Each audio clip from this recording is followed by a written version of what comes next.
नमस्कार दोस्तों, एस्ट्रोलॉजी में आपका स्वागत है। मैं Vivek Dubey.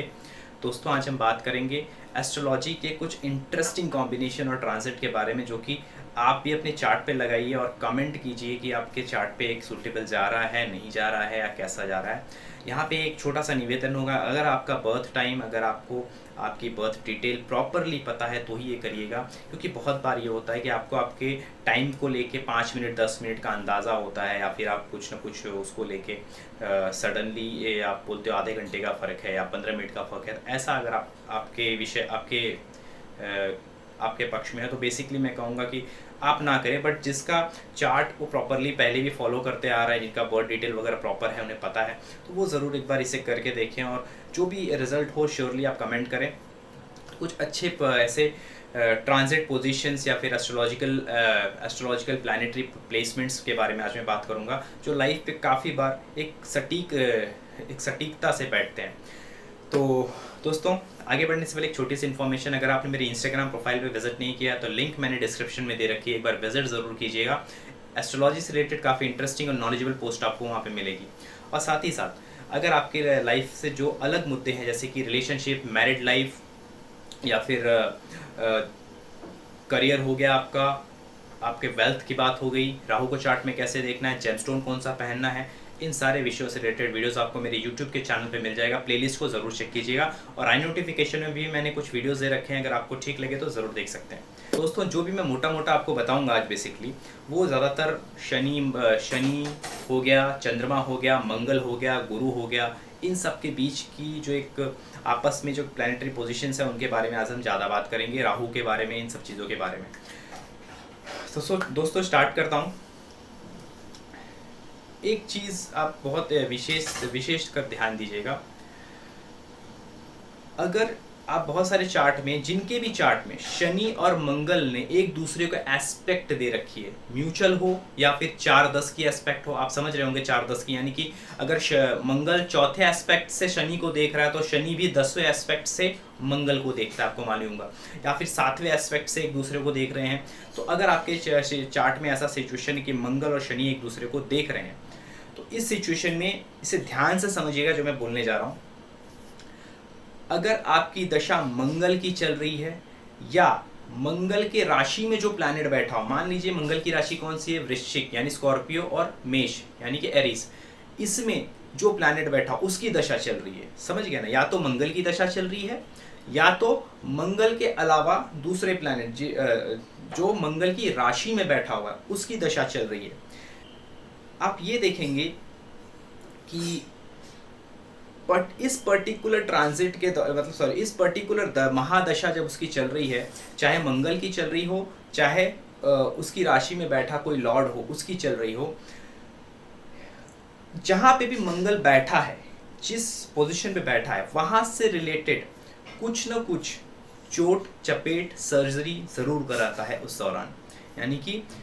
Something related to cut, something related to wound, कुछ ना कुछ उसको ज़रूर होता है। इस पर्टिकुलर जो, इसको ध्यान से समझिएगा, ये कॉम्बिनेशन को, मंगल की दशा हो या तो मंगल की राशि में जो प्लैनेट बैठा है उसकी दशा हो। खास करके सूर्य को मैं बताऊंगा आपको, सूर्य हैं तो इसे ज़रूर ध्यान दीजिएगा, खास करके सूर्य हैं, या फिर मान लीजिए मंगल के उसमें राहु बैठा हुआ है, कोई भी क्रूर या पाप ग्रह स्पेशली बैठा हो मंगल की राशि में, और या तो उसकी दशा चले या तो मंगल की दशा चले, और शनि और मंगल का आपस में एस्पेक्ट होना चाहिए, ये चीज़ ध्यान दीजिएगा। तो जब भी ये टाइम पीरियड उसके जीवन में चलेगा, इस दशा के दौरान उसके जहाँ पे भी मंगल बैठा होगा उस बॉडी पार्ट से रिलेटेड कोई चोट लगने की संभावना बहुत ज़्यादा होती, चोट लगना, सर्जरी होना, कुछ न कुछ प्रॉब्लम से गुजरेगा, उस पर्टिकुलर पार्ट को कुछ न कुछ हानि होने की ज़्यादा से ज़्यादा संभावना होती है। इससे आप एक बार चार्ट पे लगा के देखिए, अगर आपके चार्ट में ऐसी कुछ कंडीशन है तो। देखिए दोस्तों, आपने 7.5 तो जानते होंगे कि जब चंद्रमा के क्या कहते हैं 12वें या दूसरे, या फिर चंद्रमा जिस घर में वहाँ पे जब शनि आता है, बेसिकली वो 7.5 कहलाती है। जब भी शनि आपका जो नेटल चार्ट है, अब मैं D1 की बात कर रहा हूँ, आपका जो लग्न चार्ट है, लग्न चार्ट के बुध के ऊपर से ट्रांजिट करता है, तो ये पर्टिकुलर, अगर आप खास करके बिजनेस इंडस्ट्री में हो या फिर फाइनेंस किसी कंपनी में काम करते हो, ये टाइम आपके लिए बोलते हैं आपके जीवन में कर्ज को बढ़ाता है, आपके बिजनेस स्ट्रेटजीज को फेल करता है उस टाइम पे। यानी कि यहाँ पे आप कुछ समझ लो कि मान लीजिए, इसको समझना कैसे, मरकुरी मान लीजिए आपके 4th हाउस में मिथुन राशि में बैठा हुआ है, जेमिनाई में, ठीक है, और शनि ट्रांजिट कर रहा है जेमिनाई से, तो वो आपके नेटल मरकुरी से ट्रांजिट करेगा। लेकिन यहाँ पे एक चीज़ का ध्यान देना है, यहाँ पे डिग्री का बहुत ज़रा बड़ा खेल है। यानी कि जैसे कि आपका जो मरकुरी है वो है 10 डिग्री पे, तो जब सैटर्न ट्रांजिट करता हुआ 10 डिग्री पे पहुंचेगा तब ये बहुत स्पेशली हानि पहुंचाएगा बेसिकली ट्रेड के लिए, आपके बिजनेस के लिए, और आपके जो मैटरनल अंकल की, खास करके मामा को कह सकते हो या चाचा को कह सकते हो, ऐसे जो जो अलग रिश्ते होते हैं हमारे थोड़े दूर के रिश्ते, तो उनको भी परेशानी देता है, यानी कि उनकी बीमारियां हो सकती हैं, उनको कुछ ना कुछ प्रॉब्लम दे सकता है। उसी तरह से जहां पे भी आपके चार्ट में नेटल चार्ट यानी D1 चार्ट में जुपिटर बैठा हो, यानी बृहस्पति बैठा हो और शनि उस जगह से ट्रांजिट कर रहा हो, अगेन यहाँ पे डिग्री भी देखना है आपको। जुपिटर मान लीजिए 15 डिग्री का है, तो जब सैटर्न 15 डिग्री पे उस राशि पे ट्रांजिट करेगा तो ये टाइम पीरियड होता है कि आपकी ग्रोथ सडनली बोलते हैं ब्लॉक हो जाती है, यानी कि आप बोलते हैं ना कि जो वृद्धि होती है कहीं ना कहीं से वो रुक जाती है, ग्रोथ आपके जीवन की रुक जाती है उस पर्टिकुलर टाइम के लिए। और डॉटर हो, आपका बच्चा हो, आपका डॉटर, सन, इन सबको विशेष उनकी हानि तक होने के चांसेस होते हैं, और आपके धन हानि के भी बहुत ज़्यादा चांसेस होते हैं। धन हानि यानी कि ऑब्वियसली वेल्थ की बात कर रहा हूँ, तो वेल्थ हो गया, बच्चे हो गए, इनकी विशेष हानि होने की संभावना होती है। और खास साथ ही साथ दाम्पत्य जीवन को भी ये थोड़ा सा हिलाता है उस टाइम पे, यानी कि थोड़ा सा शेक करता है जब ये जुपिटर के ऊपर से सैटर्न ट्रांजिट करता है आपके D1 चार्ट में। जो जुपिटर है मैं उसकी बात कर रहा हूँ, D1 चार्ट में जहाँ पे जुपिटर है वहाँ पे जब सैटर्न ट्रांजिट करेगा तब आपको ये चीज़ देखनी है, आपके चार्ट पे देख लीजिएगा। अब कुछ बताने वाला दोस्तों राहु के बारे में, इंटरेस्टिंग। राहु आपके चार्ट में जहाँ भी बैठा हो उसके ट्रांजिट को ध्यान से देखते जाइएगा, उसने आपके लाइफ में अभी तक क्या किया, आपको थोड़ा थोड़ा पिक्चर क्लियर होने लगेगा। मान लीजिए आपका राहु 10th हाउस में बैठा हुआ है और ट्रांजिट में राहु आपका 5th हाउस में जा रहा है, तो 10 और 5 के बीच में जो संबंध बनता है वो 6 और 8 का बनता है। यानी कि जो एक्चुअली देखेंगे अगर आप, तो राहु अपने पोजीशन से 8th जा रहा है, यानी कि 5th house is the 8th from the 10th। यानी कि उस वक्त आपके व्यापार में कुछ ऑब्स्टेकल यानी कि कुछ रुकावटें आ सकती हैं और कुछ ट्रांसफॉर्मेशन होने की संभावना। Transformation, 8th is the transformation का मतलब ये होता है कि मान लीजिए आप कोई नया कुछ बिजनेस आप चेंज कर दो, या आप कुछ नया बिजनेस शुरू कर दो, एक आप करिए और एक आपने मल्टीपल कुछ आपने चालू कर दिया। बिजनेस के अंदर कुछ क्रिएटिविटी, कुछ आइडिया, जैसे कि मान लीजिए उस वक्त ऐसा करोगे आप कि कुछ आपके अचानक से आप सोचोगे कि अब मुझे प्रोडक्ट्स बढ़ाने चाहिए, या फिर आप सर्विस दो तो आपको एक्स्ट्रा कुछ सर्विसेज आपको ऐड करनी चाहिए। ऐसे आइडियाज आपको उस टाइम पे आने शुरू हो जाते हैं जो कि एक पता है आपके बिजनेस को ट्रांसफॉर्म करने का काम करते हैं। थोड़े टाइम के लिए वो ऑब्स्टेकल भी बनता है। ऑब्स्टेकल यानी कि जैसे कि आप कोई नई चीज़ें आप ट्राई करते हो तो कहते हैं ना थोड़ा सा स्टार्टिंग में वो ऑब्स्टेकल फील होता है, नहीं उतना फ्रीली नहीं कर पाते उसको। तो कोई नया प्रोडक्ट आपने अपनी कंपनी में लॉन्च करने के लिए कुछ नया प्रोडक्ट डिज़ाइन किया, कोई नई सर्विस डिज़ाइन की, ऑब्वियसली आपको थोड़े से ऑब्स्टेकल उस वक्त सामना करना पड़ता है। लेकिन ये एक तरह से जो मैं आपको बता रहा हूँ, 5th house is the house of creativity भी माना जाता है, और ये 8वें का संबंध बना रहा है, यानी कि थोड़ा देर के लिए आपके बिजनेस को या फिर आपके प्रोफेशनल लाइफ को थोड़ा सा बोलते हैं ना ऑब्स्टेकल का भी काम करेगा। साथ ही साथ उसी वक्त एट द सेम टाइम आपको इसका बोलते हैं ना अल्टरनेटिव भी सोचने पे मजबूर करेगा कि इसके जगह पे मैं कुछ ऐसा क्या करूं कि ये पर्टिकुलर सिचुएशन मेरी अच्छी हो जाए। तो ये उस टाइम पे एक ऐसा सिचुएशन बनाएगा। सेम अगर ये 6th हाउस में चला जाए, यानी कि मान लीजिए आपका राहु जो है 10th में है और यहाँ पे 6th हाउस में आपका राहु आ रहा है, तो ये क्या बन, आप अगर चेक करोगे तो अभी ये 9th हाउस में पड़ गया, 9th हाउस में पड़ गया, और संबंध क्या बन रहा है आपका, यानी कि 10वें भाव का संबंध 6वें भाव से बन रहा है, लेकिन 9th हाउस से। यहाँ पे मैं कहता हूँ प्रोफेशनल गेन होता है इंसान को, यानी कि कॉम्पिटिटर से जीतता है अपने मार्केट में। किसी कॉम्पिटिटर के हिसाब से आप देख रहे हो काफ़ी दिन से कि इससे आगे बढ़ना है, इसके आगे जाना है, तो ये वो टाइम है जब आप उसको बीट कर सकते हो। यहाँ पे वो एक बोलते हैं ना प्रोफेशन में अच्छा राइज देगा, आप उस बोलते ना विजय, विल पावर को, मैंने कोई बोलते ना कोई जो गलती हो रही थी वो गलती आप देख पाओगे और उस टाइम पे उस गलती को सुधार के और उस चीज़ को अप्लाई करके आप अपने कॉम्पिटिटर से या किसी से भी, अपने दुश्मन से, वॉटेवर, ये एक विनिंग सिचुएशन को लेके आता है, आपके स्टेटस को ऊपर लेके जाता है, सीधी सी बात है। सिमिलरली मान लीजिए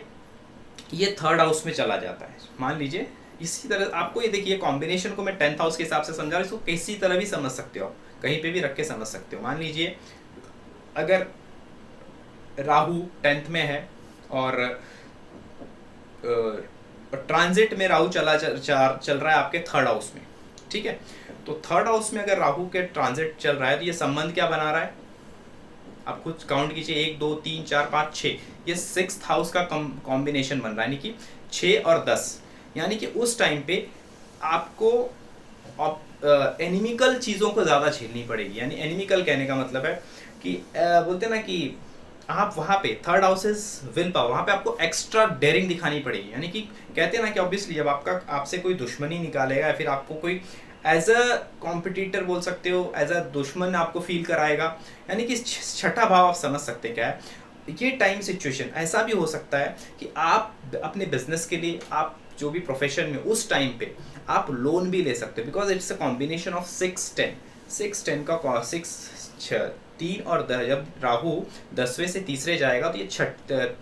बोलते हैं ना 6 का 6th हाउस अवे जा रहा है। तो 6th हाउस की जो एक्चुअल चीज़ें हैं, यानी कि छठे भाव से हमको क्या क्या मिल सकता है, यानी कि डेप्थ बढ़ सकते हैं, कुछ दुश्मनों का सामना करना पड़ सकता है, कुछ ऐसी सिचुएशन आ सकती है जहाँ पे आपको कॉम्पिटिट करना पड़े और अपने रिस्क एपेटाइट को दिखाना पड़े। Third house is the risk appetite और कम्युनिकेशन एबिलिटी को, यहाँ पे खास करके कम्युनिकेशन एबिलिटी से आप चीज़ों को डील करने की कोशिश भी करोगे। तो ये एक चीज़ आपके जीवन में हो सकती है।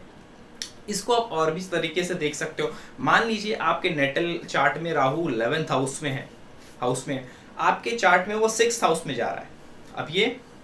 6-11 का अगेन सिचुएशन है, तो ये जो गेनिंग है, आपकी जो गेनिंग है आपको शत्रुओं से गेन कराएगा। यानी कि स्पेशली ये जो सिचुएशन होती है, इसे मैं कहूँगा लिटिगेशन में जीतना, यानी कि जिनके साथ आज तक आपका बैर चल रहा था और आपको वो हानि देने की कोशिश कर रहे थे, ये वो टाइम है कि आप उनसे जीतने का समय आपका आ जाता है। लेकिन यहाँ पे एक चीज़ आपको ध्यान देना है, ये छठवें का संबंध जो है, जो राहु है अपने भाव से, अगर आप देखोगे 11th हाउस से अगर आप काउंट करोगे तो ऑलमोस्ट ये 8वां पड़ जाता है, ठीक है, 7 8, ये ऑलमोस्ट 8वें का संबंध बनाएगा। 11वें से जब छठवां राहु आएगा तो 8वें का संबंध बनाएगा। तो ये कहीं ना कहीं आपको बता दूं, छठवें भाव में 8वें का संबंध आ रहा, तो ये आपके स्वास्थ्य को भी परेशान करता है, डिजीज भी पैदा करता है। उस वक्त आपको हेल्थ का ध्यान देना चाहिए। अगर 11th का राहु है और 6th में राहु आ रहा है, क्योंकि आपको बता दूं 11th हाउस जो है छोटी मोटी बीमारियों का भी माना जाता है, और कॉम्बिनेशन जो है वो 6th में आ रहा है, लेकिन 8वें का संबंध भी बना रहा है। 11वें भाव से छठवां जो होता है वो 8वां पड़ता है, तो दुश्मनों से तो विजय दिला देगा, क्योंकि 11वां भाव है। क्योंकि 11वें भाव में अगर संबंध बनता है किसी भी चीज का तो वो न्यूट्रल कर देता है, यानी कि या तो आपको लॉस से बचा लेगा या तो आपको फायदा दिला देगा बेसिकली। तो यहाँ पे सिचुएशन अच्छी होती है, लेकिन ये जो 6-8 का संबंध बनता है जो कि हेल्थ के लिए नहीं अच्छा होता है, उस टाइम पे आपको हेल्थ का ध्यान देना चाहिए। तो इस तरह से आप सिचुएशंस को आप देखते जाइए। राहु जैसे जैसे मूव करता है आपके ट्रांजिट में, आप इसको लगा के देखिए कि उस टाइम पे क्या इवेंट आपके साथ घटा है वो 18 महीने, बिकॉज राहु ट्रांजिट में 18 महीना रहता है। तो आपके नेटल चार्ट से इसको एक बार आप जरूर लगा के देखिए कि किस तरह से आपके चार्ट पे कितना सही बैठ रहा है ये, ठीक है। लेकिन जो रिलेशन बनेगा उससे ध्यान दीजिएगा। जैसे मैंने आपको बताया 10वें से तीसरे गया तो ये 6 का रिलेशन बना, 10वें से 5वां गया तो ये 8 का रिलेशन बना, 11वें से 6वां गया तो ये 8 का रिलेशन बना। इस चीज़ को आपको समझ के चलना, ये थोड़ा सा गहरे से समझना पड़ेगा, लेकिन हाँ इसे आप अच्छे से समझोगे तो आपको ये चीज़ें समझ में आएंगी जो मैं कह रहा हूँ। और एक बहुत ही विशेष बात, दूसरे घर में अगर कोई भी प्लैनेट बैठा हो, दूसरे घर में कोई भी प्लैनेट बैठा हो, खास करके कोई क्रूर ग्रह बैठा हो, शनि हो या मंगल हो, उस पे राहु की दृष्टि हो, तो इंसान ज़्यादातर उसके टाइम पीरियड में जब करियर स्टार्ट करता है, ध्यान दीजिए बात पे, जब करियर स्टार्ट करता है तब उसको नशे की आदत पड़ती है, चाहे वो अल्कोहलिज्म हो, चाहे वो सिगरेट हो या टोबैको हो, कुछ ना कुछ उसके जीवन में ज़रूर आता है। उसी तरह से अगर आपका 7th लॉर्ड जो है, सप्तम भाव का स्वामी, अगर कोई क्रूर ग्रह है, क्रूर ग्रह कब होगा? जब आपका टॉरस लग्न होगा, यानी कि अगर आपका वृष लग्न है, अगर आपका तुला लग्न है, अगर आपका मैं कहूँगा कुंभ लग्न है, अगर आपका कर्क लग्न है, अगर आपका सिंह लग्न है, इस सिचुएशन में बेसिकली यहाँ पे शनि मंगल, ये लोग शनि मंगल सूर्य, यही प्लैनेट सप्तम भाव के स्वामी बनेंगे, ठीक है, इन जो मैंने लग्नों का नाम लिया आपके साथ। तो ऐसे सिचुएशन पे अगर ये क्रूर ग्रह जो भी है, 7th हाउस का लॉर्ड आपका दूसरे घर में चला जाता है, यानी कि अपने से 8वें जाता है, तो इस सिचुएशन में आप देखोगे कि जो मैरिज होती है वो बहुत ज़्यादा सेटिस्फाइंग नहीं होगी, सबसे पहले तो। और दूसरी आप एक चीज़ देखोगे कि जो स्वास्थ्य होगा, जो भी स्पाउस होगी, उसका स्वास्थ्य भी बिगड़ता है, आप ये ध्यान दीजिएगा। और कुछ ना कुछ रिलेशन में हिडन ज़रूर होता है, कुछ ना कुछ छुपा होता है, जो कि कुछ ना कुछ scandal, 8th house is also called, कि कुछ हिडन रिलेशनशिप पहले रही हो, ऐसी चीज़ें भी होती हैं। तो ऐसा कुछ होता है दोनों के जीवन में, ये चीज़ आप ध्यान दीजिएगा। तो ये कुछ चीज़ें मैंने आपको समझाई आज।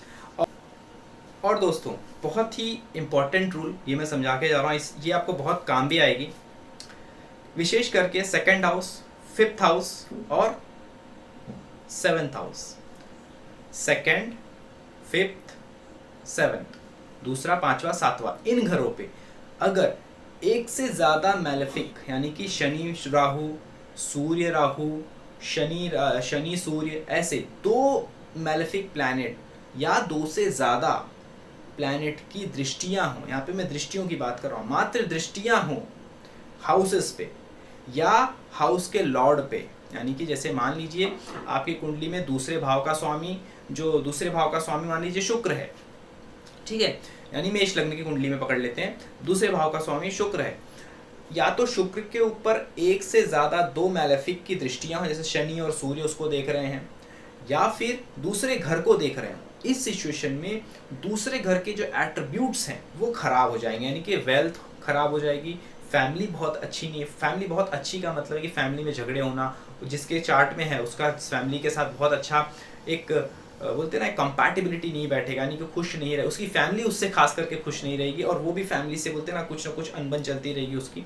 मैं ऐसा नहीं कह रहा हूँ कि छोड़ के चला जाएगा, बट स्टिल बोलते हैं ना कि ये पारिवारिक सुखों को कम करेगा और साथ ही साथ वेल्थ की सिचुएशन को भी खराब करेगा, यानी कि पैसे की सेविंग्स जल्दी नहीं होने देगा इंसान की। पैसे सेविंग के मामले में इंसान हमेशा एक तरह से कहते हैं ना कि कम ही रहेगा। ये आप चार्ट में देख सकते हो, इसे भी आप मैच करके देखिएगा। साथ ही साथ यही सिचुएशन 5th हाउस के साथ आप लगा लीजिए। अगर पंचम भाव पे 2 मैलेफिक की दृष्टि है, या पंचम भाव के स्वामी पे 2 या 2 से ज़्यादा मैलेफिक्स की दृष्टि, मैलेफिक्स यानी नेचुरल मैलेफिक की बात कर रहा हूँ मैं, ध्यान दीजिएगा, यानी शनि मंगल सूर्य, ये जो होते हैं नेचुरल मैलेफिक, राहु, ये सब नेचुरल मैलेफिक है। पंचम भाव पे ऐसे नेचुरल 2 या 2 से ज़्यादा मैलेफिक्स की दृष्टि है, तो ऐसे इंसान का प्रेम संबंध कभी अच्छा नहीं हो सकता, पढ़ाई बहुत अच्छी, यानी एजुकेशन उसकी बहुत अच्छी नहीं हो सकती, खास करके 10th के बाद बहुत ज़्यादा उसको परेशानी होगी। और ऑब्वियसली अगर गर्ल है तो या फिर बॉय भी है तो चाइल्ड से रिलेटेड संतान से सुख की प्राप्ति होने के चांसेस कम हो जाते हैं, यानी कि ऐसा भी हो सकता है कि संतान को आपने बढ़ा के, बोलते हैं ना कि बाद में संतान सपोर्ट नहीं करती, छोड़ के चली जाती है, आपने देखा होगा, मतलब मैं आपको ऐसा नहीं कह रहा हूँ, बट स्टिल ये चीज़ें होती हैं। या फिर संतान होने में बहुत दिक्कत होती है, यानी संतान जल्दी नहीं होती, ऐसे सिचुएशंस को ये लाता है। यही सेम चीज़ 7th हाउस पे अप्लाई करेंगे अगर आप, ऑब्वियसली ये मैरिड लाइफ, दाम्पत्य जीवन को खराब करेगा। आपका बिजनेस पार्टनरशिप बहुत अच्छा नहीं चलेगा, यानी कि बिजनेस पार्टनरशिप बार बार बदलेगा, कभी 2 आदमी से रखोगे फिर इससे चेंज करके उससे करोगे, मतलब business partnership will be not flourished I can say. तो ये भी होगा अगर 7th हाउस पे 2 या 2 से ज़्यादा मैलेफिक एस्पेक्ट हो, और ये डिवोर्स के सिचुएशन को भी बनाने की, दाम्पत्य जीवन को तो खराब करता ही है और डिवोर्स के सिचुएशन को भी ये लाता है। तो ये कुछ चीज़ें और भी बहुत सारी हैं, बट वीडियो दोस्त ऐसे बताते हुए बहुत घंटों चले जाएंगे वो भी। तो फिलहाल ऐसे कुछ इंपॉर्टेंट जो मैंने बताया इसे अपने चार्ट पे लगाइएगा और मुझे बताइएगा ये कैसे वर्क करता है, आपको कैसा रिजल्ट मिला इससे। तो दोस्तों अभी के लिए इतना ही। चैनल को सब्सक्राइब कीजिएगा और वीडियो को ज़रूर लाइक कीजिएगा। Thank you so much.